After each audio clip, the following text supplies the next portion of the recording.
Isang makabuluhang pagtitipon ng ating ginanap ngayon dito sa PNP Grandstand, Camp Brigadier General Rafael T. Crame, Quezon City, sa isarwang send-off ceremony ng relief goods para sa ating mga kababayan na naapektuhan ng bagyo.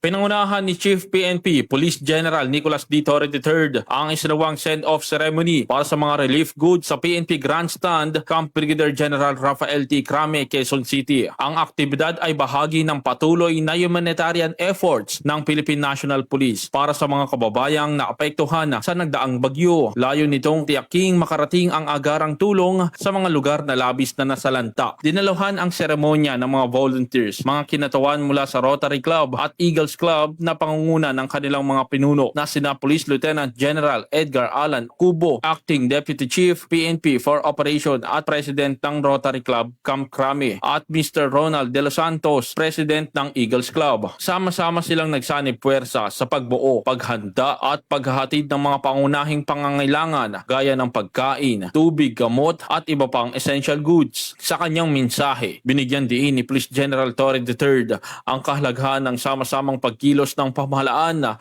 at pribadong sektor sa panahon ng kalamidad.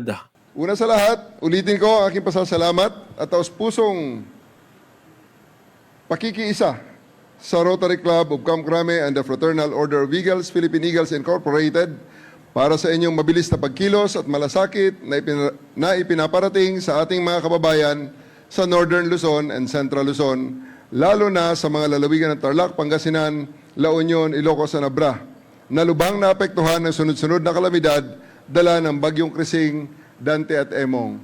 Maraming salamat for taking charge of the Northern Luzon and the Central Luzon areas.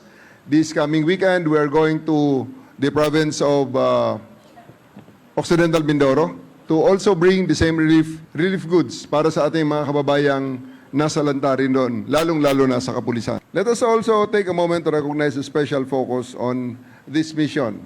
Dahil isa rin sa ating mga tinitingnan talaga ang ating mga police personnel na station in Bolinao and the damaged facilities in La Union, PPO.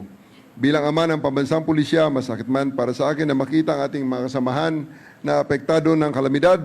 Ako'y patuloy na humahanga sa kanilang dedikasyon na maglingkod kahit sa sarili ng pamilya at tahanan ang nangangailangan ng tulong. This is the very reason why I continue to strengthen our partnership with organizations such as the Rotary Club of Camp Crame and the Philippine Eagles. Kapag sama-sama, mas marami tayong naabot at kapag nagkakaisa, mas mabilis ang pagbabangon.